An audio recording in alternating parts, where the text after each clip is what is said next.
ternyata baru terungkap pacar Baradae Eliezer punya peran gagalkan skenario Verdi Sambo. Jadi selama ini sobat era sekalian, sampai ada perdebatan. Selamat datang Kanda. Mohon duduk dulu, kita selesaikan ini ya. Oke.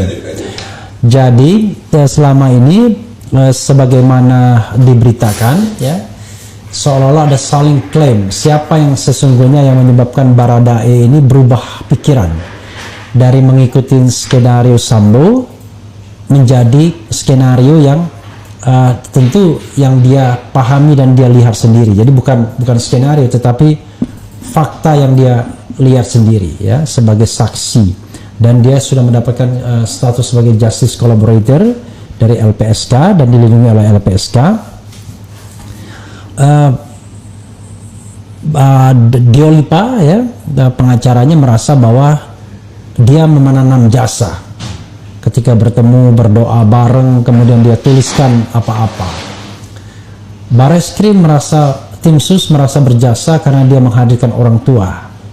Nah, ternyata ada juga, baru terungkap ternyata pacarnya juga punya peran. Ya saya kira tidak bisa a single factor ya kan.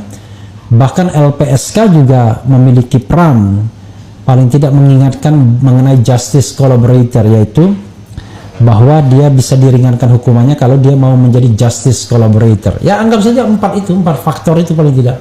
Faktor orang tuanya, faktor pengacaranya, faktor pacarnya, dan faktor LP.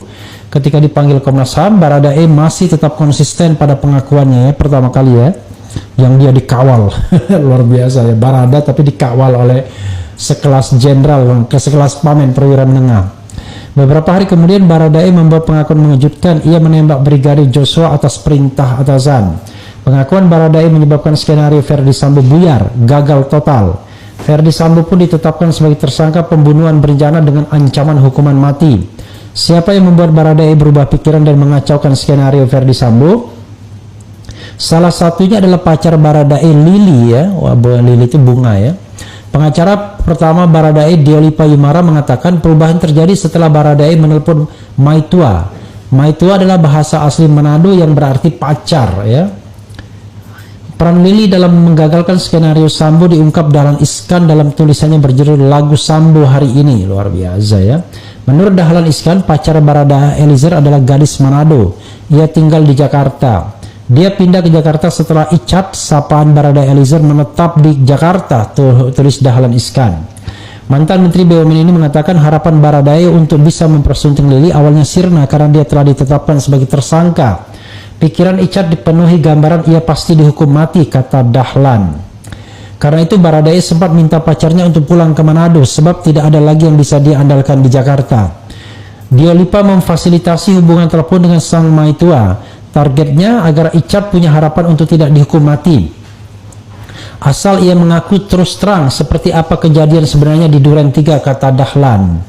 Target itu bisa dicapai karena Icat sebenarnya sudah terlihat ragu dengan pengakuannya. Titik terang pertama itu diperoleh oleh penyidik nomor 1 Indonesia saat ini. Beliau adalah Dr. Suradi SHMH, ujar Diolipa, seperti yang dituliskan Dahlan. Saya tinggal meneruskan saja agar setitik terang itu menjadi benar-benar terang, sambung Diolipa. Diolipa terus bicara dengan Icat dalam bahasa Manado, juga dengan bahasa agama sesama Kristen. Icat ia ajak menyanyikan lagu rohani bertiga dengan satu petugas lagi. Diolipa memang seniman, penyanyi, gitaris. Diolipa pun mulai menyanyikan lagu indah pada waktunya. Baradae mulai ikut menyanyi, meresapi isinya, lalu menyanyi lagi lagu keduanya, Hidup Ini Adalah Kesempatan, yang dinyanyikan Misela Thea. Menurut Diolipa itulah kunci yang membuat Baradae berubah pikiran. Pembuka pertama Kolonel D. Suradi, lalu dua lagu rohani itu. Semua skenario Verdi Sambo pun bubar. Bahkan kemarin istri Sambo ditetapkan sebagai tersangka baru, tandas Dahlan Iskan. Ya, saudara sekalian, ya, itu bedanya perempuan sama laki-laki. Kalau pria bicara dengan logikanya, hitungan akal dan hitungan untung dan ruginya pakai akal. Tapi kalau perempuan bicara dengan nuraninya, nah, kadang-kadang nurani itu jauh lebih powerful ya ketimbang hitungan logika untung dan rugi, karena Baradae sudah terpojok sobat era sekalian ketika ditemukan luka di kepala belakang. Karena kalau tembak menembak tidak mungkin ada luka di kepala belakang. Makanya Kamarudin sebagai lawyernya Brigadir J menyindir bahwa Polri memiliki peluru pintar yang bisa memutar.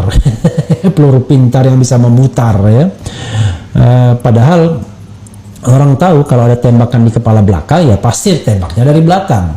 Kalau dari belakang maka tidak ada lagi konsep membela diri ya, melainkan sebuah tembakan yang disengaja. Nah, ketimbang dihukum sendirian ya, walaupun dengan skenario hukuman ringan mungkin apapun itu atau barangkali hidupnya dijamin dan lain sebagainya, rupanya Baradae memilih untuk berterus terang kalau dia melakukan penembakan dengan perintah Verdi Sambo, dan bahkan Verdi Sambo sendiri yang melakukan penembakan juga, hanya memang versinya macam-macam, apakah 4-1 apakah 3-2, jadi 4 Baradae 1 kemudian Sambo, atau 3 Baradae 2 Sambo. Tapi yang jelas salah satu konfirmasinya ya tentu dicek lagi dalam persidangan bahwa tembakan di kepala belakang itu adalah tembakan dari Verdi Sambo yang tentu saja ya pastilah yang mematikan ya. Saudara sekalian, saya sudah kedatangan tamu lawyer senior Alam Sahanavia ya, kanda saya. Nanti kita akan bahas kasus ini berdasarkan perspektif lawyer juga. Jadi satu-satu kita bahas ya, kita bacakan beritanya, kemudian kita bahas berdua, biar lebih menarik ya. Jadi nanti tetap di sini stay tune ya, kita akan bahas mengenai banyak aspek dari kasus Verdi Sambo ini atau kasus Brigadir J ini, dan juga terkait dengan kilometer 50, karena bagaimanapun kalau kita bicara tentang prinsip equality before the law ya, maka tidak ada bedanya Brigadir J dengan 6 orang yang meninggal di KM 50, sama-sama warga negara Indonesia, sama-sama tidak sedang melakukan tindak pidana, tapi kemudian ditemukan meninggal oleh senjata petugas. Karena itu keadilan bagi Brigadir J, tapi jangan lupa keadilan juga bagi KM 50, karena itulah yang adil harusnya ya. Terakhir Teguh Santoso ya, satu saya bacakan, semua punya peran tapi yang paling berperan adalah logika publik dan tekanan publik agar kasus ini jelas dan transparan, dan yang publik mau tahu motif janggal jika hanya karena motif domestik. Oke, saya setuju juga. Karena kalau tidak ada tekanan publik maka skenario Sambo itu akan go ahead ya kan, akan running.